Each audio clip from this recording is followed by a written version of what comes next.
Good morning, students. Welcome to online English class. And this is the fourth day that we have been studying our first chapter, the last lesson. And the last part of the chapter of just 5 minutes that we have been left with, the climax point of the story. But before going towards this climax, let us revise what we have learned yesterday. Yesterday, we have learned that when our narrator reached to the school and sat in the class, he failed to recite the rules of participles. But the M. Hamid, his teacher, he did not scold him as he is a popular with. He is a kind of strict and a stringent teacher, and threateningly he carried the iron ruler in his hand. But that day he was very kind, very empathetic. He understood that our narrator, Little Franz, was already feeling very bad about it that he could not recite the rules of participles. He asked him uh, that do not to blame himself because that everybody is at fault. It's not only the fault of Franz. It's the fault of his parents also, uh, and he has taken the responsibility of this fault to himself also. He considered himself accountable for that. That now this is the last lesson, and many of the students, many of the children could not learn how to write and how to speak French language. Now there will be no teaching and learning of French language in the school. And after that, young Hamel not only taken the responsibility of this, that he was not sincerely taking the efforts for the betterment of the children, but he also aroused the patriotic feeling among them. And villagers were also there. So to his countrymen, through this chapter, the our narrator, M. Hamel becomes the speaker, mouse speaker for the writer also. So so the patriotic feeling is aroused by the teacher by appreciating and praising their own language, and he suggests that he advised his countrymen, his children, the future France, the future of the France, to protect and to guard their language, because the language is the very identity, the cultural identity, and national identity of the people, of the nations. So he appealed to protect it and secure it. Everybody in the class, including the students, teachers, and villagers, were in the remorse and regret of having very, very casual attitude towards the learning, and very, casual attitude towards their culture, towards their education, towards their identity. So, to taken it granted, they never, value their culture. They never value their language. They never value. So that is why they did not learn it. So everybody was at fault. This is what is explained by the teacher Yam Hamid. Now the after that the teacher has Yam Hamil started the next lessons of writing and grammar, and everything with great patience. That day, he has taught the children and the villagers with such a great patience that everybody was so attentive and they understood very well. They never understood in that way before this. Now everybody realized that maybe if we could be attentive and interested in learning, that we could, but our casual attitude always comes in, and we could not learn. We put learning beside it. The learning and education is not a priority for us. It happens very often to everybody, so that we have to live. So that's a great message that we could get from this lesson. Later we could say that through the writing lessons, um, our teacher Yam Hamel suggested that uh, Alsace and France.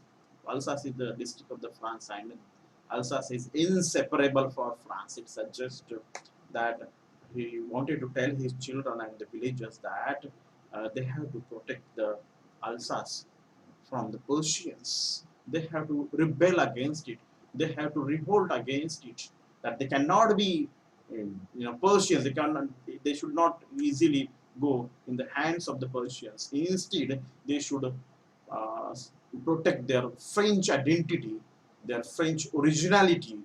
And so Alsace and France, he has written in his notebook with the beautiful round handwriting, and they looks like flags.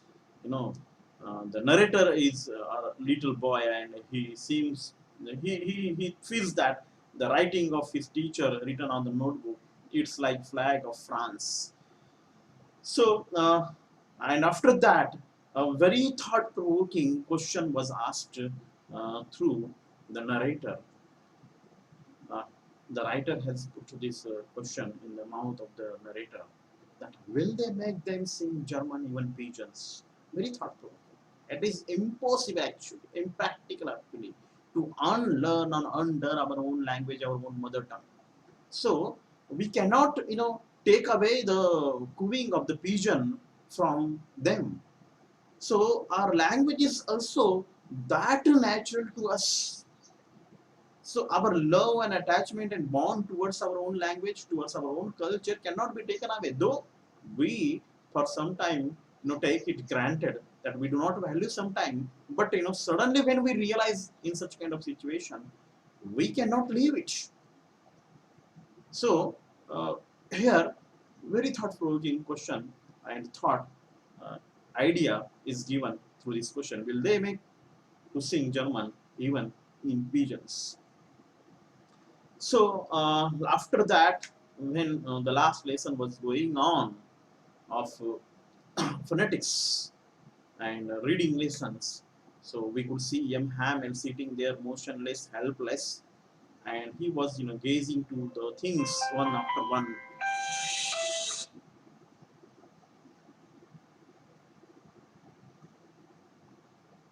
Sorry.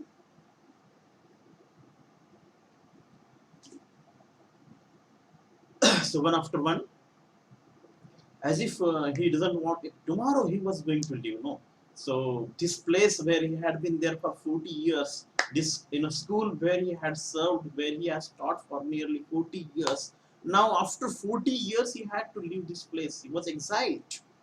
He had to leave his country, he has to leave his motherland. So it was very hard for him, it was very difficult for him to leave everything that he was so attached with. uh, so it he wanted to fix everything in his mind. That is why he was looking all the things there that he had been with for 40 years. So he felt helpless. Let us continue. I think here we stopped. Let us continue the next part of our story, the last one. Let us read the next para. At once the church clock struck 12. Then the Angelus. Angelus is actually the prayer that is sung in the church. At the same moment, the trumpets of the Persian returning from drill sounded under our windows. Young Haman stood up, very pale in his chair. I never saw him look so tall. See, the literature is not that easy to understand. The When the church clock struck 12, it becomes the time of praying. And at the same time, the Persian soldiers, they have come. They were returning from the drill, and their trumpets they were playing. These trumpets at the time of the praying suggest that it was an attack, assault, as if the French was attacked by. So the trumpets, before the war, before the battles, the trumpets are played. The same way here, when French here in France, the prayer is going on. The church that suggests that a kind of warning. The bell struck a kind of warning, a kind of alarm, and the prayer you have to plead that protect us. So a kind of alarm and warning and kind of plea, a request, a prayer, uh, and at that time that France was assaulted, the France was attacked by the Persian. This is what is suggested. Thus, this suggestive situation, this is realized by Hamid, and he stood up very pale in his chair. I never saw him look so tall. Look so tall means very confident. Actually, it is a contrasting one. The first part of the sentence that he said, he was very pale. Pale means when you lose your, energy, when you lose your strength, you become pale. You become pale, and when you look so tall, it means that you are very confident. When the trumpets of the Persian soldiers, he heard that, he realized the attack of the Persia, he realized that they have lost the battle, he realized that this Alsace and Lorraine district have gone into the hands of the Persia and they have become slaves to the Persians. So he realized that that is why he lost his mind. He lost his energy, lost his strength, and that is why he becomes pain. And in the same sentence, he also tells that, but he couldn't give up. He's a teacher, no. He's an intellectual person. Very easily, we could not give up. Even just uh, losing the battle does not mean that you could lose your country, that you could lose the value towards your country. So you have to fight back. So the same way, your teacher has, he gathered the confidence and see what he does. I never saw him look so tall. My friends, he stood up and said, my friends, I, but something choked him. He could not go on. This teacher becomes so sentimental. He was all possessed by the sentiments.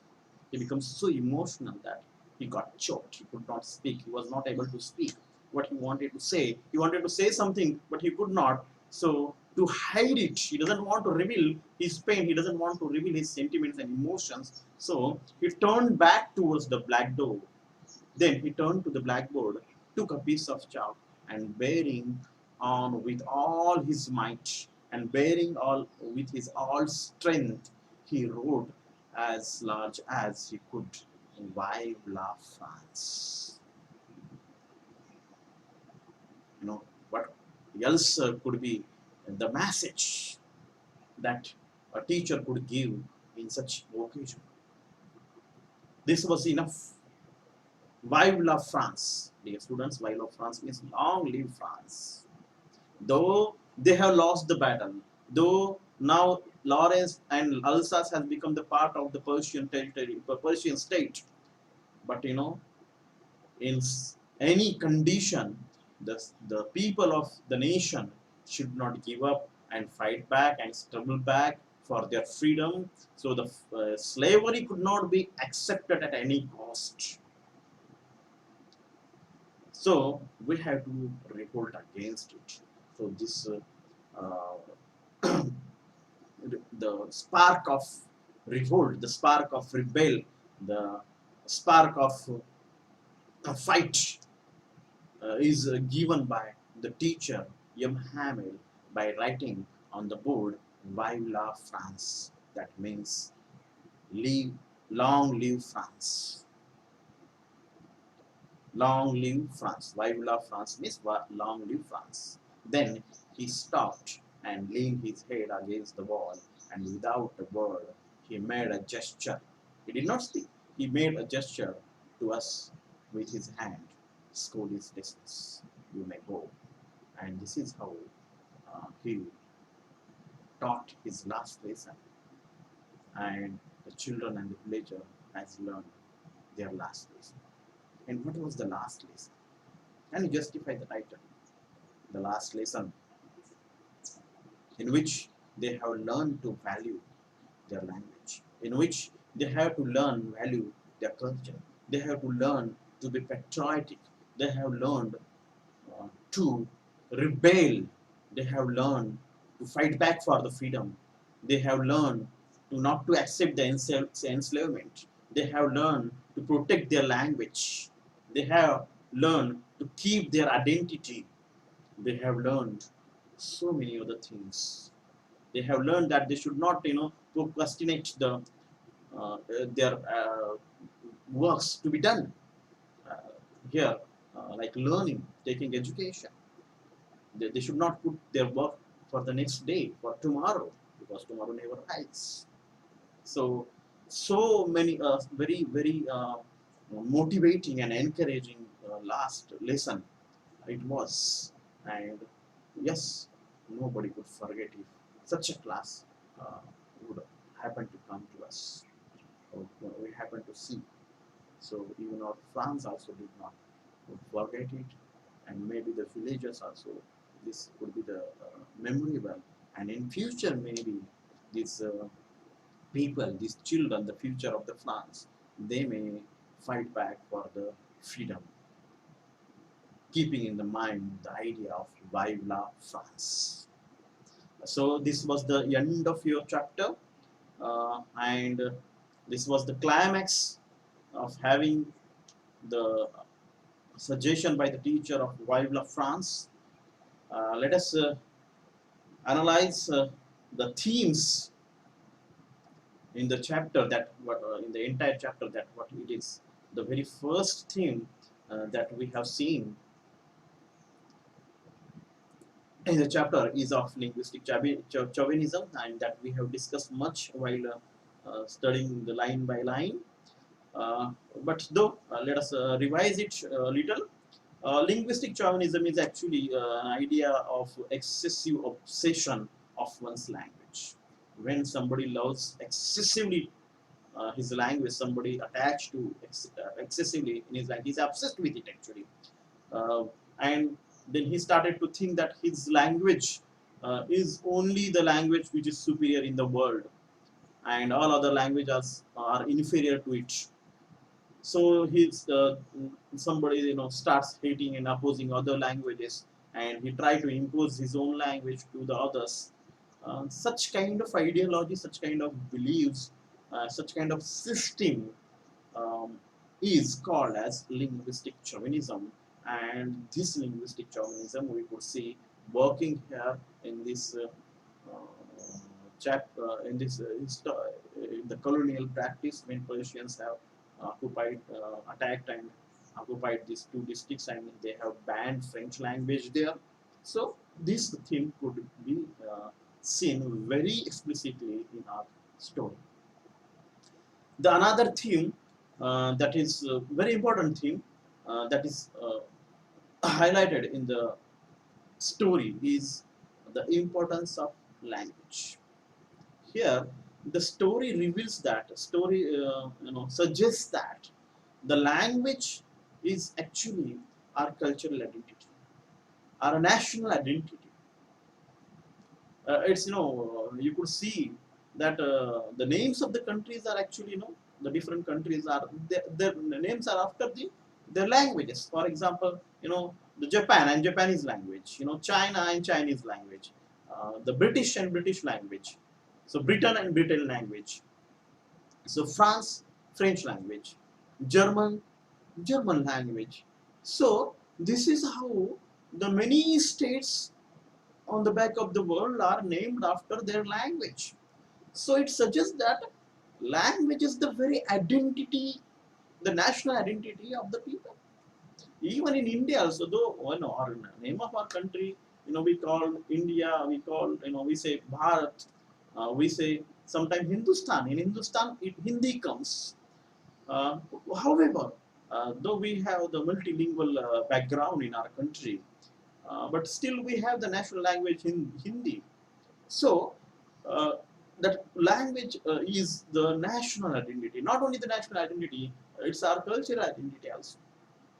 So very existence is shown through the language, and this language is kind of it established, set up the deep link between our life and our existence, our cultural identity and the language.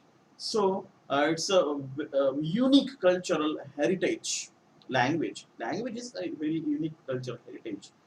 So we must value it, but unfortunately, uh, you know, uh, we do not value it as much as that we should. Very often we consider this degraded. People, when you go into the high-profile society, we feel ashamed of speaking our language. So instead, we prefer the language that was imposed through the culture, that is imposed through the cultural hegemony. See now, we have to learn English language because it is, the commercial language, international language, very important, and so many things are there. So we are learning English language, we are speaking English language. You could see the workplaces are full of English languages. And why it happens? It is because this language was imposed once upon a time in the past, and still we are continuing it. And in front of English language, we feel our Hindi, our Marathi, or any other language is substandard one. So people will laugh at it. We feel like insulting and embarrassed when we speak our mother tongue. But it's not like that. Remind children that your language is your cultural identity. Your language is your national identity, your own identity. So value it.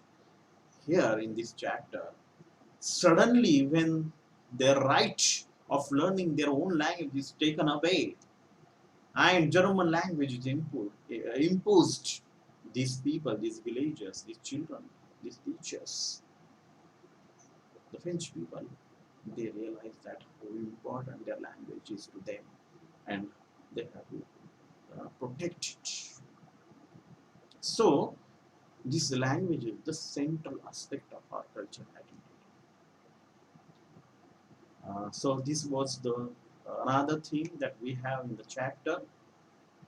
The next theme we could see is that our attitude towards learning and our own linguistic and cultural heritage. Just now, in the same theme, we have discussed about our language and cultural heritage, that our attitude is very casual towards it, and we do not value it, we do not protect it, but sometimes it happens that suddenly it may be taken away. It is uncertain that what comes next, what could happen next. So there is another thing, that attitude towards learning.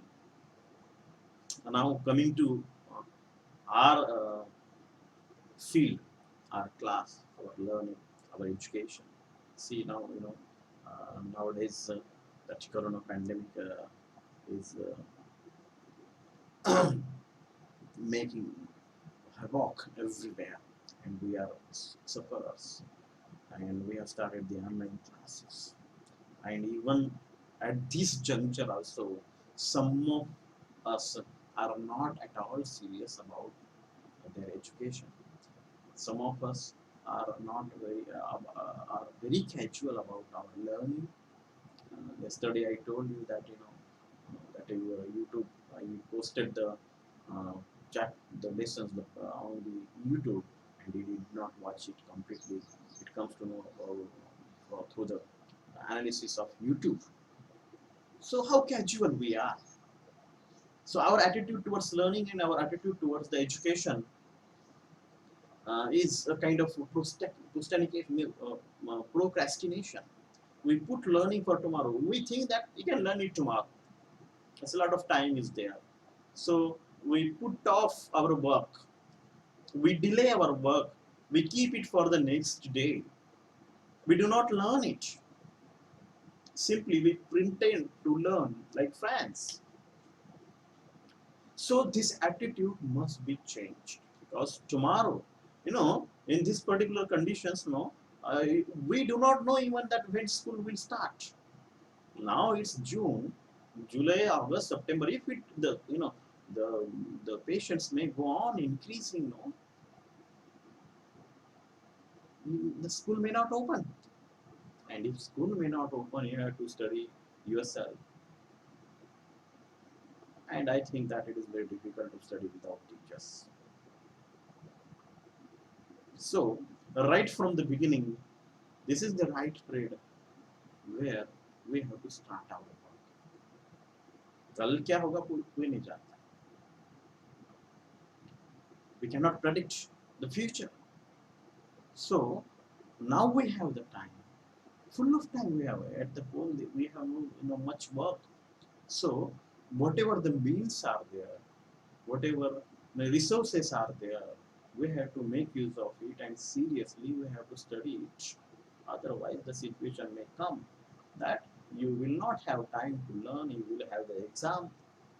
So this theme is also highlighted in the chapter. The children like France, the students, and even the villagers, they did not learn their French language. They did not, had the education seriously, and now their schools are closed for their languages. So this is the another theme in the chapter that is highlighted. Let us go towards the characters. There are only two major characters in the story, uh, France and Hamid. Let us analyze the character of France first. Fran is the narrator of our story, young schoolboy, very happy-go chap, and he loves to be out, to enjoy the nature, very sensitive one, and uh, he doesn't like to have the boring classes in the school. So a dwaddler to the school work and prefer to spend time out, to enjoy in the lap of nature, to play the sliding, to seek the bird seeds in the woods, like that. And but the same boy is very, very sensitive, reciprocity. When the situation comes that he could not learn the language, it was the last lesson, and from tomorrow onwards, he could not learn his own language. So he realized that how wrong he was earlier. He was feeling very bad, guilty over not learning anything, over spending days out. He was also feeling very bad about his teacher. So a change came over him. Suddenly, he developed the love towards his language. Suddenly, he develops the love towards his learning and education in his school. So, the children are like this. They are the future of any nation. So, suddenly, he realized that the importance of his education. So, this was and he also felt the great remorse and regret. He feels himself responsible for this situation, this day out. So very sensitive boy. We could analyze. We could analyze this character like this. France. This was about France, and another character, Hamid. Hamid was a very, very hardcore teacher. He was teaching uh, nearly about 40 years, and very stern and strict. He carried the ruler, iron ruler in his hand, and he has a very frightening demeanor. The student, frightens him. In the beginning itself, we are told that the fans was in great scold of great dread of scolding. But the same strict and frightening person has also the gentle side, and that is revealed in this last lesson. That day he did not scold.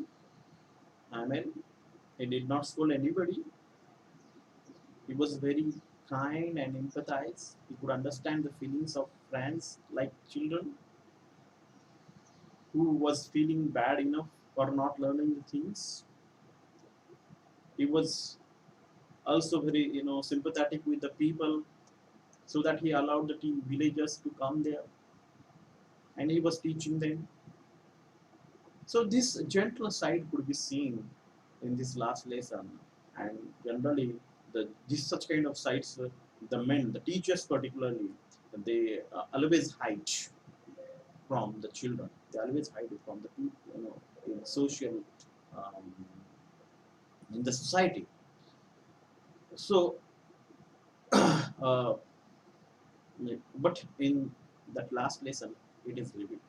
Even at the end of the chapter, we could see that he could not speak. He becomes so sentimental. He becomes, so overwhelmed with the sense of the, his belongingness towards the school and towards the towards his country, that he could not speak. He got choked, and finally he had to write Vive la France on the board. A real French man, very patriotic he was. So this was for Hamid's character. I hope that we have covered everything in this chapter, except the question that is given below your text. These questions could be done in the next period. Till then, we'll stop here. But before stopping, let us recapitulate what we have learned today. We have learned today the last part of the story, the climax point, where the teacher has become uh, sentimental. At once he lost his strength when he heard the trumpets of the Persian soldiers, and at the same time he gathered the confidence and given the message by writing Vive la France on the board.